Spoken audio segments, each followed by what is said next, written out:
आपको पता है किस करने के अनोखे फायदे? नंबर 1, पीडीएस में दर्द से आराम मिलता है। दूसरा, खूबसूरती निखरती है।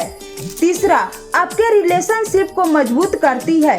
और चौथा, रोगों से लड़ने में क्षमता बढ़ाती है। क्या ये बात आपको पता थी? कमेंट में जरूर बताएं। किसी की मीठी बातों का ये मतलब नहीं कि आप उसके लिए कितने खास हो, क्योंकि कभी कभी कबूतर को खिलाने के लिए नहीं बल्कि पकड़ने के लिए दाने डाले जाते हैं। ठीक वैसे ही जब लोग आपसे पूछे कि आप क्या काम करते हो, तो वो असल में वो हिसाब लगाते हैं कि आपको इज्जत कितनी देनी है। इसीलिए खुशियों की तलाश तो आपको खुद ही करनी होगी, क्योंकि दुखी तो दुनिया में कोई भी कर जाता है। सोचने वाली बात है ना कि जब आप शराब पीकर मंदिर, मस्जिद, गुरुद्वारे या चर्च में नहीं जा सकते तो घर कैसे जा सकते हैं? क्योंकि घर भी तो एक मंदिर ही है ना, जहाँ पे आपको जन्म देने वाली माँ रहती है, प्यार करने वाली बहन रहती है, सम्मान देने वाली पत्नी रहती है, साथ देने वाला भाई रहता है और सहारा देने वाला पिता रहते हैं। तो घर भी तो एक मंदिर ही है ना। सोच के देखिएगा, सही कहा या गलत कमेंट में जरूर बताइएगा। जब एक मर्द कमाता है ना, तो सबसे पहले ये सोचता है कि औरतों की सारी जरूरतों को पूरा करे। लेकिन जब एक औरत कमाती है ना, तो सबसे पहले वो ये सोचती है कि अब तो उसे मर्द की कोई जरूरत ही नहीं। बात कड़वी तो है लेकिन उतनी ही सत्य है। क्या मैंने सही कहा? कमेंट में जरूर बताइएगा। बड़े बुजुर्ग के पैर छूने से क्या होता है? पिता के पैर छूने से सूर्य बलवान होता है। दादी माँ, चाची, मौसी के पैर छूने से चंद्रमा बलवान होता है।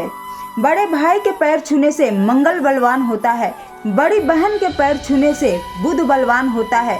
संत, गुरु या ब्राह्मण के पैर छूने से देव गुरु बृहस्पति बलवान होता है।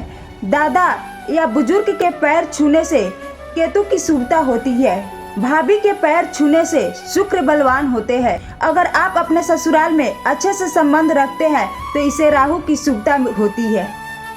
भगवान श्री कृष्ण कहते हैं कि अगर कोई मनुष्य आपके साथ बुरा कर रहा है तो उसे बुरा करने दो, ये उसका कर्म है और समय उसके कर्मों का फल उसे जरूर देगा। लेकिन हमें किसी के साथ भी बुरा नहीं करनी चाहिए, क्योंकि ये हमारा धर्म है। औरत को गाली देने वाला मर्द मर्द नहीं होता, बल्कि औरत की इज्जत करने वाला मर्द और उसके हक के लिए सारी दुनिया से लड़ने वाला मर्द असली मर्द होता है। बात कड़वी है मगर उतना ही सच है। क्या मैंने सही कहा? कमेंट में जरूर बताएं। एक औरत की जिंदगी स्वर्ग से नर्क तब बन जाती है जब उसके जीवन साथी का हाथ साथ देने के बजाय उसके गालों तक पहुंच जाती है। तो एक मर्द बहादुर नहीं होता, बल्कि एक औरत बहादुर होती है जो एक मर्द को जन्म देती है, लेकिन फिर भी वो झुक जाती है, कभी मोहब्बत निभाने के लिए तो कभी रिश्ते बचाने के लिए। क्या मैंने सही कहा? कमेंट में जरूर बताएं। जो मर्द ये कहता है ना कि औरत बहुत शक्की होती है, मैं उन मर्दों को समझाना चाहती हूँ कि औरत जो होती है ना, वो अपने मनपसंद पुरुष को छूकर गुजरने वाली हवा की भी दुश्मन होती है। वो औरत कभी नहीं बर्दाश्त कर सकती कि उसके मनपसंद पुरुष को कोई छू ले या उसके तरफ नजर उठाकर कोई देख ले। क्या मैंने सही कहा? कमेंट में जरूर बताएं। औरत को कभी भी अपने मनपसंद मर्द को छोड़कर पछताना नहीं पड़ता, बल्कि पछताते तो हमेशा मर्द है। औरत तब तक रिश्ता बचाना जानती है जब तक वो अंदर से टूट न जाए।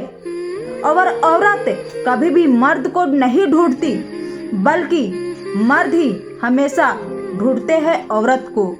बात कड़वी है मगर उतना ही सच है।